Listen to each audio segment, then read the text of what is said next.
20. Dua ayat ini, perhatikan. Galatia pasal 2 ayat 19-20. Sebab aku telah mati oleh hukum Taurat untuk hukum Taurat, supaya aku hidup untuk Allah. Aku telah disalibkan dengan Kristus. Namun aku hidup, Paulus mengatakan, tetapi bukan lagi aku sendiri yang hidup, melainkan Kristus yang hidup di dalam aku. Dan hidupku yang kuhidupi sekarang di dalam daging adalah hidup oleh iman dalam anak Allah yang telah mengasihi aku dan menyerahkan dirinya untuk aku. Saudara yang terkasih dalam Tuhan, saya mau tekankan lebih dulu pernyataan Paulus ayat 20. Aku hidup, tetapi bukan lagi aku sendiri yang hidup, Paulus katakan, melainkan Kristus yang hidup di dalam aku. Ini berarti saudara, Paulus ini menyadari bahwa dia pun diri ini bukan hanya dia sendiri, tetapi ada Tuhan di dalam dia pun hidup. Yang tadi dia omong, kalau botong mau hasilkan sesuatu yang baik dalam botong pun hidup, botong tidak bisa sendiri. Harus ada Tuhan dalam botong pun hidup. Sebab kalau botong sendiri, botong ini semua sama. Ya, di mana botong yang mau botong hasilkan apa? Botong pun keinginan. Yang botong akan botong hasilkan, ya semua yang botong rasa baik menurut botong pun diri, saudaraku. Tapi Tuhan beda. Waktu saudaraku Tuhan ada di dalam diri kita, maka dia akan menghasilkan sesuatu yang tentunya bukan sesuai dengan kemauan kita, tetapi sesuai dengan kemauannya. Saudara yang terkasih dalam Tuhan. Dan saya percaya kemauan kita tidak lebih baik daripada kemauan Tuhan. Yesus sendiri pernah berkata dalam mengajarkan doa dalam Injil Matius pasal 7. Dia bilang begini, saudaraku, adakah anak yang minta roti lalu saudara bapaknya itu kasih dia batu? Adakah saudaraku anak yang minta ikan lalu bapaknya kasih ular? Saudara, lalu itu ayat bilang begini, kalau bapamu di dunia ini yang jahat, dia tahu memberi pemberian yang baik kepada anak-anaknya, apalagi bapamu yang di sorga. Itu berarti Tuhan punya rancangan dalam hidup kita, itu lebih baik dari rancangan kita. Tuhan punya program dalam hidup kita, itu lebih baik dari program kita. Maka kalau saudara rindu sesuatu yang baik, maka saudara yang terkasih dalam Tuhan punya kerinduan yang lebih baik dari apa yang kita rindukan. Ada amin? Saudara yang terkasih dalam Tuhan. Jadi kalau saudara rindu, Bang NTT tambah hari tambah lebih baik, ya maka Tuhan punya kerinduan lebih daripada saudara punya kerinduan. Ya. Nah, yang penting sekarang adalah Kristus mesti ada di dalam kita dulu. Kristus mesti menguasai hidup kita dulu. Nah, Paulus bilang begini tentang bagaimana Kristus menguasai hidupnya. Dia katakan begini, aku telah disalibkan dengan Kristus, ayat 19. Nah, yang pertama ini kita tidak boleh lupa ini. Selamat datang di channel YouTube Pendeta Ebenezer Playmo. Jangan lupa subscribe.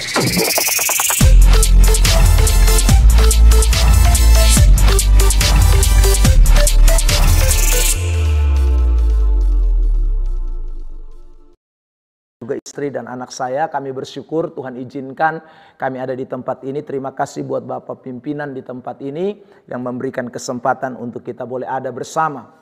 Baik, saya ingin berbicara firman Tuhan dari kitab Filipi pasal yang pertama. Mari kita buka Alkitab kita. Kitab Filipi pasal yang pertama. Kita baca mulai dari ayat yang ke-20 sampai dengan ayat yang ke-21. Kitab Filipi pasal yang pertama. Oke, dalam hitungan ketiga saya mengajak kita semua membaca ayat ini bersama-sama. Kalau sudah temukan katakan amin. Oke, baik, ada yang belum? Kalau sudah temukan boleh katakan amin. Baik, kita baca ayat yang ke-20, 21, nanti 22 saya sendiri akan membacakan. Sama-sama 20, 21. 1, 2, 3. Sebab yang sangat kurindukan dan kuharapkan ialah bahwa aku dalam segala hal tidak akan beroleh malu, melainkan seperti sedia kala, demikian pun sekarang. Kristus dengan nyata dimuliakan di dalam tubuhku, baik oleh hidupku maupun oleh matiku. Karena bagiku hidup adalah Kristus dan mati adalah keuntungan. 22, saya bacakan. Tetapi jika aku harus hidup di dunia ini, itu berarti bagiku bekerja memberi buah. Jadi mana yang harus kupilih, aku tidak tahu. Saudara yang terkasih di dalam Tuhan Yesus Kristus, perhatikan di ayat yang ke-20, Paulus memberitahu kepada kita suatu kerinduan dan suatu harapan bahwa dia ingin supaya dia tidak beroleh malu. Nah, saya percaya bahwa semua kita yang ada di bawah kolong langit ini, ya entah Kristen entah bukan, semua orang itu mau hidupnya tidak beroleh yang namanya malu. Tetapi tambah hari mengalami sesuatu yang tambah lebih baik. Kalau dia bekerja, maka dia rindu pekerjaannya semakin hari semakin lebih baik. Kalau dia ada di dalam dunia pelayanan, maka dia mau pelayanannya juga tambah hari semakin lebih baik. Saudaraku, kalau dia itu menjadi seorang kepala rumah tangga atau ibu rumah tangga, atau ada dalam suatu komunitas keluarga, maka dia mau keluarganya juga dari hari ke hari tambah lebih baik. Bukan dapat malu. Saudara yang terkasih di dalam Tuhan. Nah, Paulus beritahu kepada kita ini rahasia supaya saudara dan saya tidak mendapat malu, tetapi kita boleh melihat sesuatu yang lebih baik. Dia mengatakan begini, saudaraku, melainkan seperti sedia kala, demikian pun sekarang Kristus dengan nyata dimuliakan di dalam tubuhku, baik oleh hidupku maupun oleh matiku.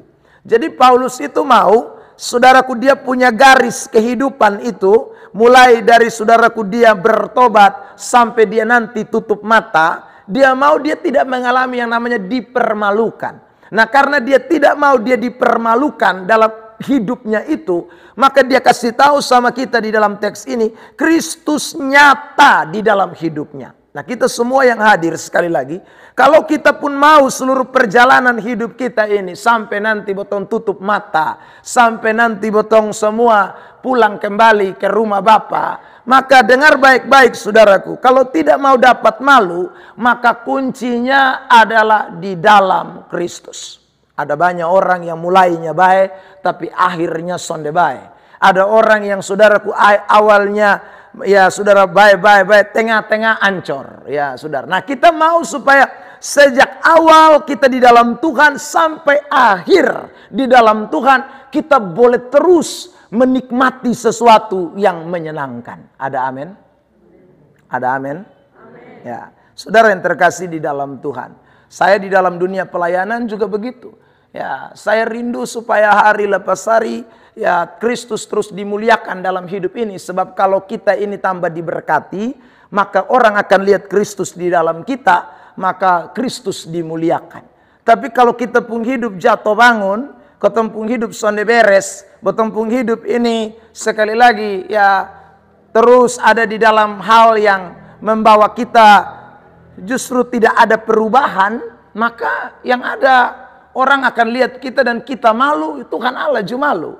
Ya, karena orang bilang, ini orang dongkar mana nih? Ya, saudara yang terkasih dalam Tuhan. Tapi kalau kita hidup tambah hari tambah lebih baik, maka pasti saudara dan saya kita akan menjadi orang-orang yang justru mempermuliakan nama Tuhan. Nah, saudara yang terkasih di dalam Tuhan, hidup di dalam Kristus itu seperti apa? Mari kita lihat kalimat selanjutnya. Ayat 21 tadi, karena bagiku hidup adalah Kristus. Terus ayat 22, tetapi jika aku harus hidup di dunia, atau dengan kata lain hidup bagi Kristus itu, di dunia hidup bagi Kristus, itu berarti bagiku bekerja memberi buah. Bekerja memberi buah. Jadi semua kita ini mesti kerja menghasilkan. Buah itu adalah simbol dari ada sesuatu yang dihasilkan. Ada sesuatu yang dapat dilihat. Saudara yang terkasih dalam Tuhan. Jadi jangan sampai kita hidup tapi tidak ada hasil. Kemarin saya pimpin salah satu ibadah ulang tahun yang ke-76. Ya, oma-oma su tua di daerah Jalan Bajawa sana. Umur 76 dia bikin acara ulang tahun. Lalu saudara yang terkasih dalam Tuhan, dalam ibadah itu oma ini bersaksi bagaimana dulu dia mulai merintis, dia punya kehidupan keluar dari Rote tahun 70-an.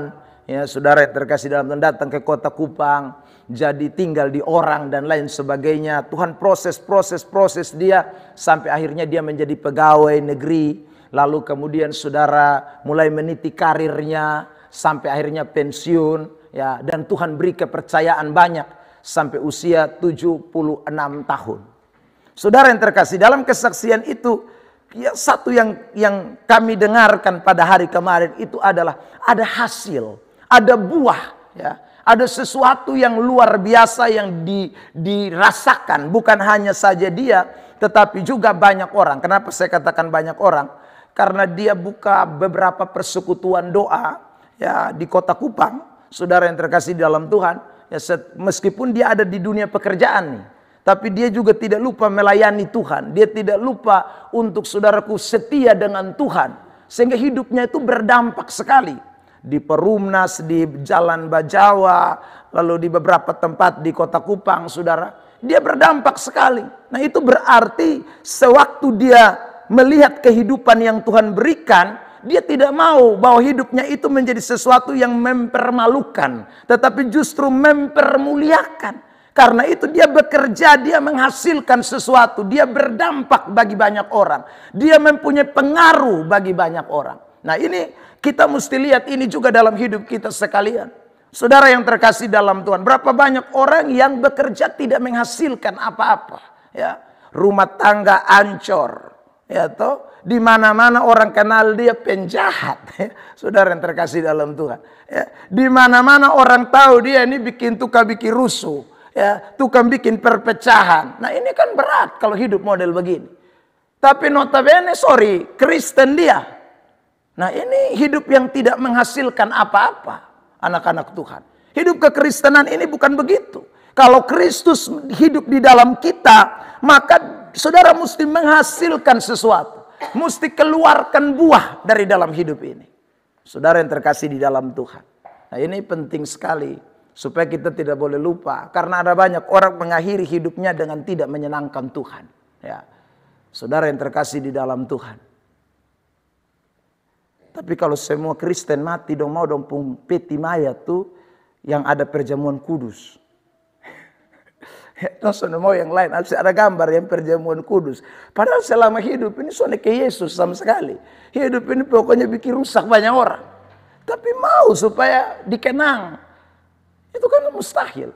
Makanya saudara yang terkasih dalam Tuhan, hidup yang kita hidupi ini, sekali lagi hidupilah dengan sungguh-sungguh seperti saudara hidup di dalam Kristus, menghasilkan buah. Nah, saya mau beritahu kepada kita 3 hal penting. Bagaimana supaya kita bisa menghasilkan buah. Ya, buah itu tidak bisa keluar dari diri kita. Saudara yang terkasih dalam Tuhan. Maksud saya tidak bisa karena kita. Ya. Memang buah itu kita hasilkan, tapi bukan karena kita sebenarnya.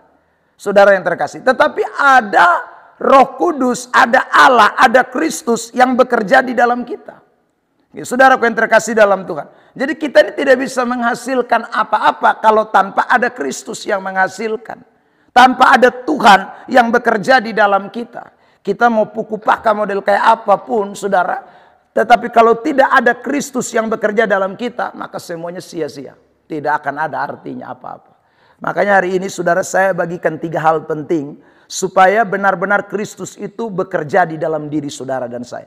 Sehingga hidup kita itu bisa menghasilkan sesuatu. Kalau saudara di dunia kerja di Bank NTT, saya sudah beberapa kali khotbah di Bank NTT, mulai dari pusat, cabang sampai di Oela Masih. Ya saudara, hari ini ada di sini, di Sabur Rejua, juga pernah di Bank NTT. Saudara yang terkasih dalam Tuhan, saya mau supaya kita ini orang-orang percaya, anak-anak Tuhan tuh kinerjanya mesti tambah hari tambah lebih baik. Ya, orang mesti lihat bahwa benar ini orang nih anak-anak Tuhan. Dan Tuhan sedang menyertai mereka. Tuhan sedang melakukan perkara-perkara yang besar dalam hidup mereka. Saudara yang terkasih, nah ini 3 hal penting. Kita akan belajar dari firman Tuhan ini. Yang pertama, mari kita lihat kitab Galatia. Kitab Galatia, saudara yang terkasih dalam Tuhan, saya bacakan buat kita pasal 2, ayat yang ke 19-20. 2 ayat ini, perhatikan. Galatia pasal 2 ayat 19-20. Sebab aku telah mati oleh hukum Taurat untuk hukum Taurat, supaya aku hidup untuk Allah. Aku telah disalibkan dengan Kristus. Namun aku hidup, Paulus mengatakan, tetapi bukan lagi aku sendiri yang hidup, melainkan Kristus yang hidup di dalam aku. Dan hidupku yang kuhidupi sekarang di dalam daging adalah hidup oleh iman dalam Anak Allah yang telah mengasihi aku dan menyerahkan dirinya untuk aku. Saudara yang terkasih dalam Tuhan, saya mau tekankan lebih dulu pernyataan Paulus ayat 20. Aku hidup, tetapi bukan lagi aku sendiri yang hidup, Paulus katakan, melainkan Kristus yang hidup di dalam aku. Ini berarti saudara, Paulus ini menyadari bahwa dia pun diri ini bukan hanya dia sendiri, tetapi ada Tuhan di dalam dia pun hidup. Yang tadi dia omong, kalau botong mau hasilkan sesuatu yang baik dalam botong pun hidup, botong tidak bisa sendiri. Harus ada Tuhan dalam botong pun hidup. Sebab kalau botong sendiri, botong ini semua sama. Ya, di mana botong yang mau botong hasilkan apa? Botong pun keinginan. Yang botong akan botong hasilkan, ya semua yang botong rasa baik menurut botong pun diri, saudaraku. Tapi Tuhan beda. Waktu saudaraku Tuhan ada di dalam diri kita, maka dia akan menghasilkan sesuatu yang tentunya bukan sesuai dengan kemauan kita, tetapi sesuai dengan kemauannya. Saudara yang terkasih dalam Tuhan, dan saya percaya kemauan kita tidak lebih baik daripada kemauan Tuhan. Yesus sendiri pernah berkata dalam mengajarkan doa dalam Injil Matius pasal 7. Dia bilang begini, saudaraku, adakah anak yang minta roti lalu saudara bapaknya itu kasih dia batu?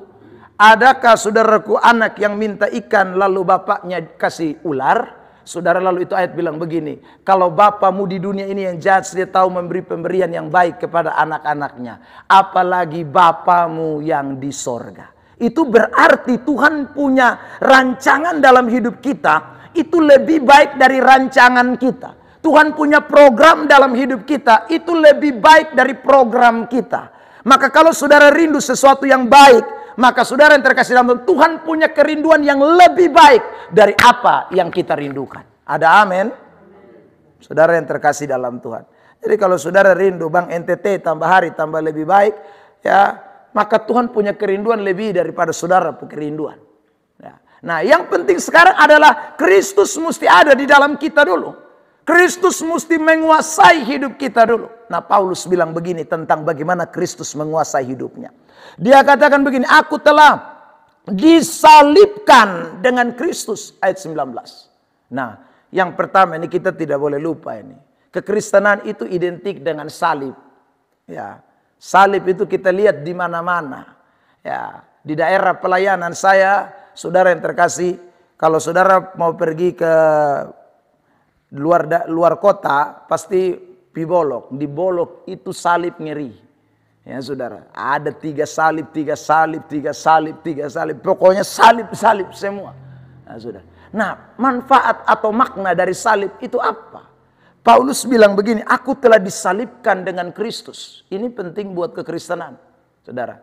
Sebab kalau orang tidak memaknai salib, percuma. Saya tunjukkan ayat ini, Roma 6 ayat 6 buat kita. Perhatikan, saya bacakan buat saudara dan saya. Roma pasal 6 ayat 6. Ini makna dari salib. Karena kita tahu bahwa manusia lama kita telah turut disalibkan, supaya tubuh dosa kita hilang kuasanya, agar jangan kita menghambakan diri lagi kepada dosa. Sebab siapa yang telah mati, ia telah bebas dari dosa. Jadi jika kita telah mati dengan Kristus, kita percaya bahwa kita akan hidup juga dengan dia. Jadi salib itu tanda kematian, saudara. Kalau Alkitab bilang aku menyalibkan diriku, itu berarti kita sedang menyatakan bahwa saya punya kehidupan akan mati bersama dengan Kristus. Kehidupan yang mati bersama dengan Kristus itu dikatakan tadi dalam Roma pasal yang ke-6. Saudara yang terkasih dalam Tuhan, itu membuat saudara dan saya punya tubuh ini hilang kuasa dosanya. Karena ada yang namanya salib. Kalau tidak ada salib, maka kuasa dosa itu akan menguasai kita. Makanya jangan heran saudara yang terkasih dalam Tuhan. Kenapa orang bisa korupsi, kenapa orang bisa curi, kenapa orang bisa bikin hal-hal yang sone-sone baik. Ya, karena dia tidak menyalipkan depu daging. Dia sone salipkan untuk kuasa dosa. Nah, kuasa dosa ini sejak di Taman Eden, saudara Adam dan Hawa jatuh, itu kuasa dosa itu sudah menjalar kepada semua manusia. Jadi potong orang Roteco, Flores, Alor, Timor, semua potong ini namanya manusia, ada yang namanya kuasa dosa di dalam diri kita. Tetapi Kristus datang supaya kuasa dosa itu disalibkan. Makanya saudara yang terkasih dalam Tuhan, orang yang percaya kepada Kristus, dia mempercayai salib. Kenapa dia percaya salib? Dia mempercayai bagaimana kuasa dosa itu mati bersama-sama dengan Kristus. Amin. Ada amin? Nah, kalau dosa itu selesai, saudara yang terkasih, ini hidup ini yang bikin botong sone bisa naik dan sone bisa alami sesuatu itu dosa. Maka dosa itu yang mesti lebih dulu diselesaikan. Kalau dosa selesai, maka yang lain itu aman. Maka Alkitab berkata begini dalam kitab Mazmur, berbahagialah orang yang diampuni dosanya dan pelanggarannya. Sebab kalau dosa masih ada, lu mau kerja banting tulang model apapun senakan bisa. Kalau dosa masih menguasai, lu mau model cara apapun, terakhir nanti drop, terakhir nanti habis, terakhir ancur. Saudara, dosa ini biang keroknya. Maka dosa mesti selesai dulu. Dosa mesti beres dulu. Dosa mesti disalibkan lebih dulu. Sebab kalau tanpa itu tidak bisa anak-anak Tuhan. Saudara yang terkasih dalam Tuhan. Nah, ini betapa pentingnya supaya kita semua hidup di dalam Kristus itu dengan sungguh-sungguh. Nah, Yohanes bilang begini dalam 1 Yohanes, siapa yang merasa diri dia tidak berdosa, dia tipu diri sendiri. Nah, jadi siapa yang tidak berdosa, di bawah ini kolong langit ini. Yohanes pasal 1 ayat 8. 1 Yohanes 1 ayat 8. Saudara, siapa yang bilang dia tidak berdosa, dia tipu diri sendiri. Maka tidak ada manusia ini yang bebas. Semua kita ada dalam dosa. Nah, karena itu kita butuh yang namanya Kristus dan salibkan kedagingan kita bersama dengan Kristus. Sebab waktu kita salibkan kedagingan kita bersama Kristus, dosa kehilangan kuasanya. Dan kalau dosa kehilangan kuasanya, pintu terbuka. Tangan Tuhan akan memberkati hidup saudara dan saya. Sehingga saudara akan melihat hal-hal besar terjadi dalam hidupmu. Ada amin? Beri dulu tepuk tangan terbaik buat Tuhan Yesus Kristus. Hanya satu yang manusia tidak bisa selesaikan itu dosa. Saudara yang terkasih, apa yang lain manusia bisa kerja. Tapi dosa manusia tidak bisa selesaikan. Karena dosa manusia tidak bisa selesaikan, Allah turun ke dalam dunia ini berinkarnasi jadi manusia. Sebab dosa tidak bisa diselesaikan oleh siapapun. Makanya Kristus datang supaya dosa kita selesai. Nah, sayang kalau kita tidak memaknai itu dalam hidup kita, anak-anak Tuhan. Nah, hari ini saya beri pesan ini kepada kita semua. Ada begitu banyak orang kejar kesuksesan. Ada begitu banyak orang kejar keberkatan, kejar duit, kejar kemakmuran. Semua dia kejar yang baik-baik, tapi dia lupa dosa belum beres. Aduh, itu maka celaka, saudara yang terkasih dalam Tuhan. Ya, hidupmu pasti akan berantakan karena dosa pasti menghancurkan seseorang. Saya tunjukkan ayat ini, Yesaya pasal 59. Perhatikan ayat firman Tuhan. Kitab Yesaya pasal 59, perhatikan ayat 1 dan ayat 2. Begini firman Allah. Sesungguhnya tangan Tuhan tidak kurang panjang untuk menyelamatkan, dan pendengarannya tidak kurang tajam untuk mendengar. Tetapi yang merupakan pemisah antara kamu dan Allahmu ialah segala kejahatanmu. Dan yang membuat dia menyembunyikan diri terhadap kamu, sehingga ia tidak mendengar, ialah segala dosamu. Itu yang bikin halangi kita. Maka dia tekankan begini, sebab tanganmu cemar oleh darah, dan jarimu oleh kejahatan. Mulutmu mengucapkan dusta, lidahmu menyebut-nyebut kecurangan. Tidak ada yang mengajukan pengaduan dengan alasan benar, dan tidak ada yang menghakimi dengan alasan teguh. Orang mengandalkan kesia-siaan dan mengucap.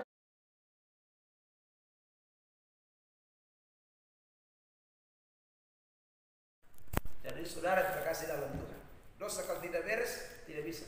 Tuhan jauh, dia pun tangan jauh, ya. Dia pun telinga sonakan dengar, potong teriak model kayak apa pun dia sonakan dengar. Maka butuh yang namanya penyaliban.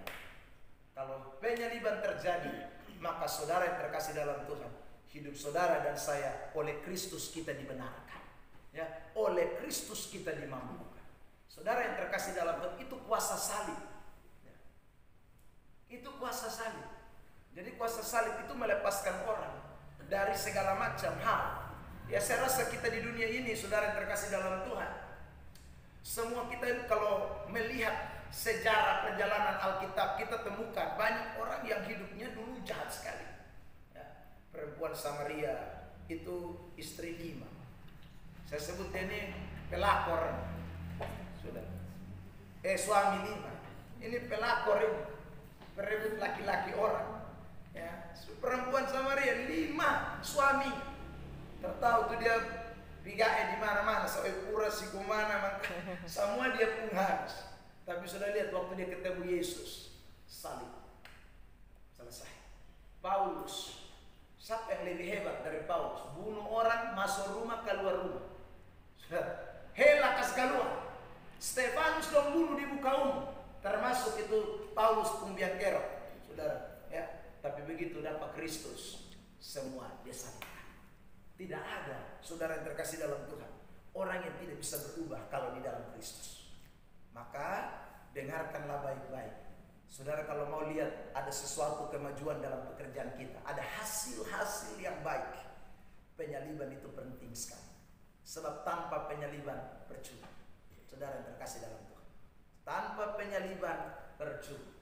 Karena Tuhan pasti akan tepa di satu tempat, di mana nanti lu akan bergerak. Saudara yang terkasih, ya, kok dia pegang nafas hidup, semua dia pegang, mau lari di mana? Ya. Saudara yang terkasih, saya ini doakan banyak orang, dan saya sudah lihat yang geng-geng, jago, tato, segala macam, dong semua. Saudara yang terkasih, waktu Tuhan ramah sendiri, dia tidak bergerak. Ya. Saya pernah doa orang infus semua, saudara, padahal ini gengin. Begitu saya bilang, Papa, Tuhan juga. Lu mau sampai mana? Maka selagi Tuhan masih kasih botol kekuatan, rendahkan diri, datang cari Tuhan, beri hidup Tuhan. Beta ini hanya bunga rumput yang sebentar saja layu lenyap. Ya. Maka ingat baik-baik itu hidup, saudara terkasih. Cepat bertobat, cepat salibkan diri, jangan tunda-tunda, anak-anak Tuhan. Supaya Tuhan berkati kita, Tuhan lakukan perkara-perkara besar dalam hidup kita. Saya bacain ayat ya, saudara yang terkasih dalam Tuhan. 1 Petrus pasal 1 ayat 24-25. Saudara, ini ayat terkenal ini. Dan ini ayat sering kita praktekkan kalau kita pi kubur orang mati, kalau kita pi melayat kalau kita pi siaran untuk siram rampe di kuburan, kita biasa buat ini. Ya, 1 Petrus 1.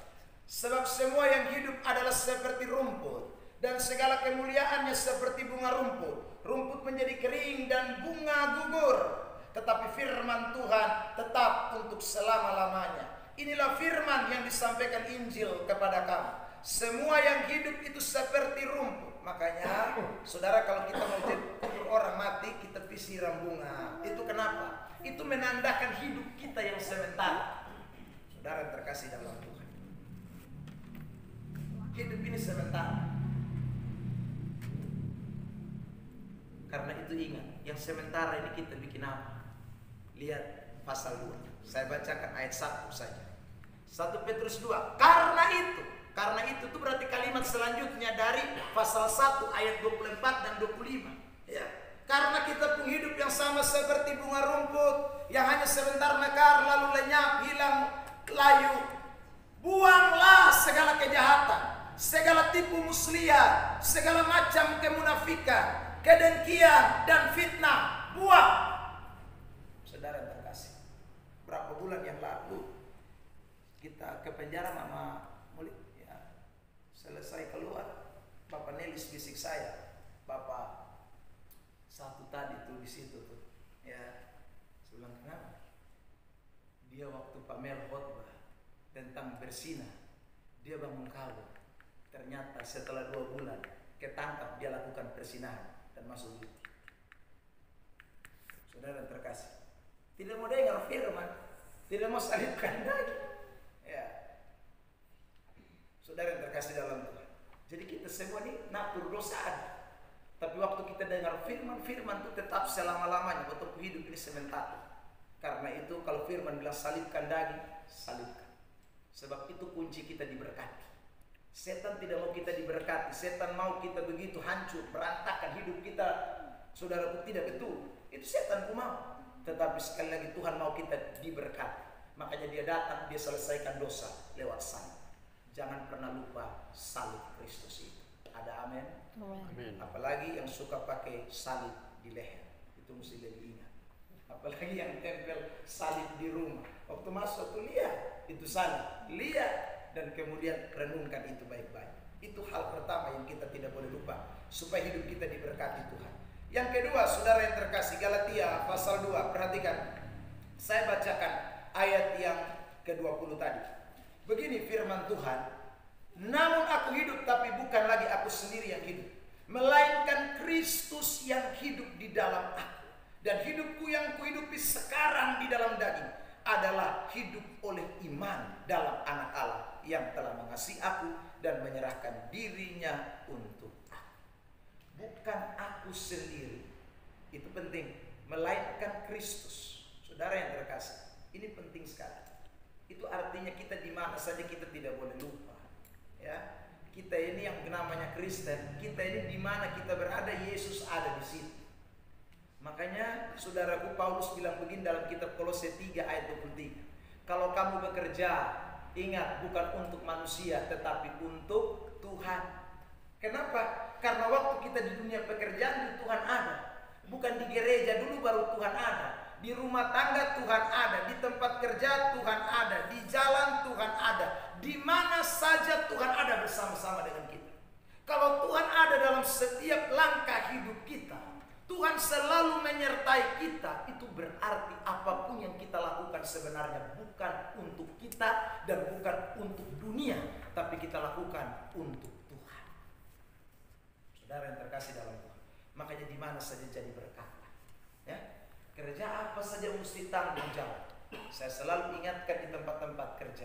Hari-hari ini banyak orang punya penyakit. Saudara, saya sebut penyakit. Salah satunya batuk.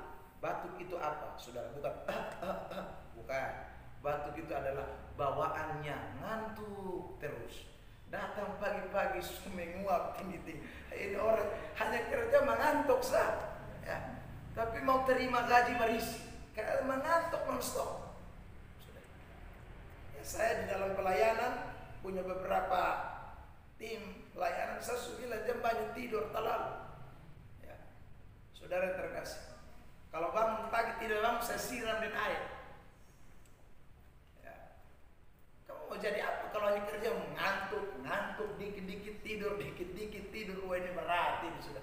Ini orang kena penyakit batuk. Nah kalau penyakit batuk datang, dia lama-lama kena saudara penyakit berikutnya yang sekarang juga lagi tenar ya saudara, flu itu apa? Facebookan melulu.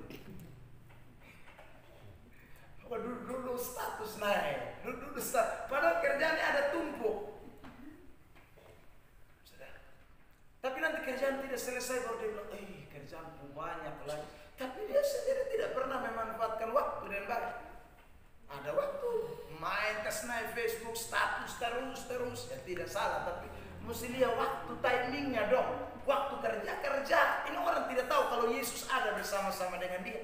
Kalau Yesus ada tuh ingat baik-baik. Ini kita lakukan untuk Tuhan, bukan untuk manusia.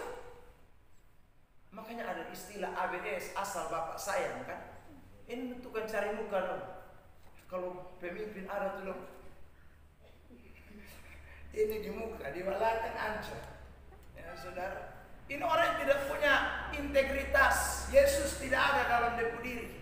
Kau tahu ini hidup sekali lagi. Yesus ada dalam beton diri. Jadi entah ada pemimpin, tidak ada siapa, tidak ada siapa, beton tetap. Paulus bilang begini kepada jemaat yang ada di Filipi. Saya kasih tunjuk ini ayat Filipi pasal 2. Saudara, ayat 12. Dengarkan ini ayat ya. Saudara yang terkasih, hai saudara-saudaraku yang kekasih, kamu senantiasa taat, karena itu tetaplah kerjakan keselamatanmu dengan takut dan gentar, bukan saja seperti waktu aku masih hadir. Paulus bilang, jangan karena bosong dia beta, lalu bosong mulai taat, tapi kalau beta soalnya ada, bosong koi. Jangan, Paulus bilang, tetapi terus taat, baik waktu aku hadir maupun waktu aku tidak hadir. Itu orang yang tahu Yesus ada dalam diri. Saudara yang terkasih dalam Tuhan. Ya, jadi ingat baik-baik, ini penting sekali untuk kita semua. Ya. Tadi kemarin hari Minggu saya kasih tahu jemaat yang saya layani, kita sudah punya program 1 tahun jemaat baca Alkitab 1 kali sampai selesai, Kejadian sampai Wahyu. Pendeta dan semua staf-stafnya, pelayan-pelayan di gereja mesti 2 kali dalam 1 tahun. Tidak boleh tidak, termasuk saya pendeta. Mesti 2 kali. Saudara terkasih. Ya, manusia yang lihat, Tuhan Allah yang lihat betul. Tuhan Allah. Karena Tuhan Allah kumata soalnya bisa betul palang dan apapun. Ya, kalau beta tipu, maka satu hari nanti akan terbongkar waktu kedatangan Tuhan. Ebenezer, lu tipu banyak orang. Lu bilang baca Alkitab 2 kali dalam setahun, mana lu sana lakukan. Ingat Bapak, semua yang potong kerja ini Tuhan ada loti, CCTV paling keren. Itu Tuhan kumat. Anak-anak Tuhan. Jadi kerjalah dengan bertanggung jawab. Kalau suka kena batuk, flu, saudaraku, lama-lama dia kena kudis. Kudis itu apa? Kurang disiplin. Kalau sudah kurang disiplin, lama-lama kena AIDS. Alfa izin dikit-dikit sakit. Nah, ini. Apalagi bau ini kan jauh, ini sudah lama-lama alfa izin dikit-dikit sakit. Jangan ada itu di bank NTT. Saya mau pesan ini firman Tuhan. Ada Tuhan yang bersama-sama dengan kita. Bertanggung jawablah dalam pekerjaan. Karena kita melakukan segala sesuatu bukan untuk kita, tetapi untuk Tuhan. Beri dulu tepuk tangan terbaik buat Tuhan. Terakhir, yang ketiga, saudara yang terkasih, lakukanlah segala sesuatu dengan iman. Itu ayat mengatakan, saudaraku. Galatia pasal 2, ayat 20, bagian terakhir. Di situ dikatakan, adalah hidup oleh iman dalam anak Allah yang telah mengasihi aku dan menyerahkan dirinya untuk aku. Saudara yang terkasih, dengar baik. Anda kerja di sini dapat gaji. Tetapi dengarkan baik-baik, Tuhan itu tahu memberkati kita bukan hanya dengan gaji kita. Berimanlah. Tuhan itu mampu melakukan perkara lebih besar dari apa yang saudara dan saya kerja. Saya sudah lihat banyak orang, saudara. Sama-sama PNS, pegawai negeri, ya. Tapi yang satu hidup dengan iman, yang satu tidak. Sama-sama gaji pokok sama, tunjangan sama. Tapi yang satu kok diberkati, yang satu tidak. Apa yang membedakan?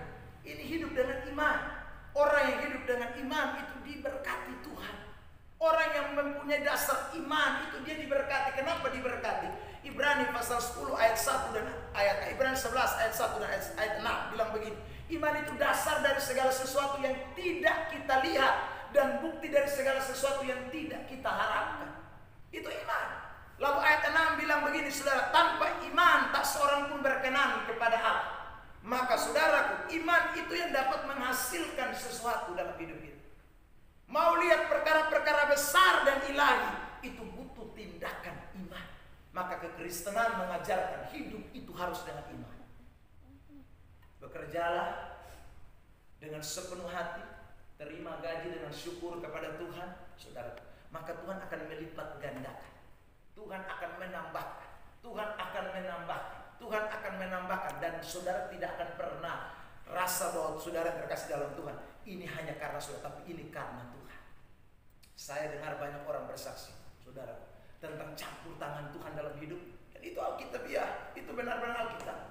Karena Amsal 10 ayat 22 bilang begini, usaha manusia tidak menambah apapun. Kekayaan manusia tidak bisa ditambah oleh usaha kita. Tetapi berkat Tuhan yang menjadikan kaya. Jadi kalau saudara mau diberkati Tuhan, hidup dalam iman. Lakukan segala sesuatu dengan iman. Karena iman akan membuka segala sesuatu yang lebih besar.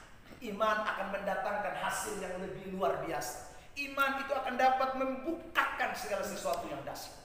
Beriman itu penting. Sementara orang yang tidak beriman, andalkan kekuatan, andalkan dia pun bisa. Saudara yang terkasih, dekat dengan kehancuran. Dekat dengan kehancuran. Abraham dengan Lot, saudara. Saudara lihat Lot. Lot melihat, lembah Firdaus. Waduh, ini taman Tuhan. Alkitab itu. Dia pilih itu Sodom dan Gomora. Abraham, orang mungkin bilang Abraham lu kere sudah. Ya, karena tanpa bayar. Lot supili, lu mau jadi apa? Lu tinggal tanpa buruk. Tapi tidak. Saudara lihat Lot hancur habis. Istri jadi tiang garam. Keluar dari Sodom Gomora dengan hanya bawa diri. Lari di gunung Soar. Kalau soalnya mati binasa. Tapi Abraham diberkati step by step.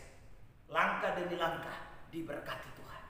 Itulah yang dia disebut Bapa segala orang percaya. Ini Abraham. Maka karena itu hari ini 3 hal ini tidak boleh lupa. Salib, ingat baik-baik. 2, Tuhan ada di bersama dan beta dan saudara. Lalu yang ketiga, ingat baik-baik, saudara, iman itu penting. Kalau ini 3 hal kita pegang dalam kitab hidup, saudara, tidak ada yang mustahil bagi Tuhan. Karena Tuhan tidak pernah bilang, aku memberkati Bank BRI, Bank NTT, tidak. Aku memberkati bank si A, si B, si C, si C, si D, tapi kamu punya bank, kamu tidak diberkati. Tidak ada. Tuhan itu hanya mau memberkati orang-orang yang melakukan apa yang menjadi kehendaknya. Makanya kita Ulangan berkata begini, diberkatilah engkau di kota, diberkatilah engkau di desa, diberkatilah engkau di ladangmu, diberkatilah engkau di dalam rumahmu. Jadi Tuhan mampu memberkati kita di mana saja. Yang penting dengar dan lakukan apa yang Tuhan firmankan. Tuhan Yesus memberkati kita semua dengan firman. Ada amin? Amin. Sama-sama dengan saya mau diberkati. 1, 2, 3. Saya mau diberkati. Sama-sama dengan saya mau sukses. Saya mau sukses. Sama-sama dengan saya katakan, saya mau menghasilkan sesuatu. Saya mau menghasilkan segala Bilang sesuatu. samping kiri kanan, saya tidak mau dipermalukan. Saya tidak mau dipermalukan. Ya, yang saudara terkasih. Nah, kalau sudah tidak mau dipermalukan, 3 hal ini penting buat kita semua. Sama-sama katakan salib. Salib. 1, 2, 3, salib. Salib. Bilang samping kiri kanan, kamu tidak mampu, Kamu tidak mampu. tapi Yesus mampu. Amin. Ya, kita pun dosa-dosa mesti Yesus yang salibkan semua. Kalau Yesus yang selesaikan, tidak ada yang tidak bisa. Yang kedua, sama-sama dengan saya katakan, Yesus ada bersama-sama dengan saya. Yesus ada bersama-sama Bilang dengan samping kiri kanan, bertanggung jawab. bertanggung jawab. Integritas. Bilang Integritas. samping kiri kanan, jangan kena penyakit AIDS. Ya. Ya, Tuhan berkati saudara. Nah, yang ketiga terakhir ya. Terakhir yang ketiga, sama-sama katakan iman. Iman. Sekali lagi iman. Iman. Bilang samping kiri kanan, iman itu dapat melakukan sesuatu yang besar.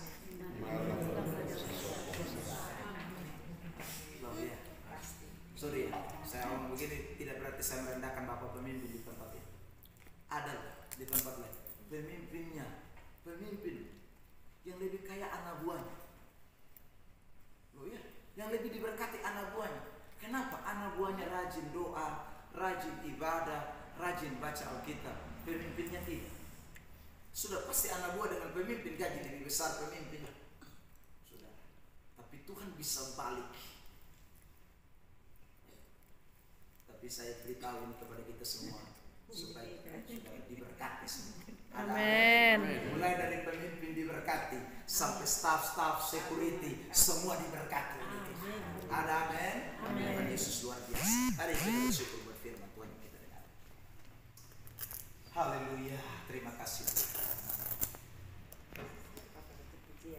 Satu pujian kita nyanyikan, terus mungkin apa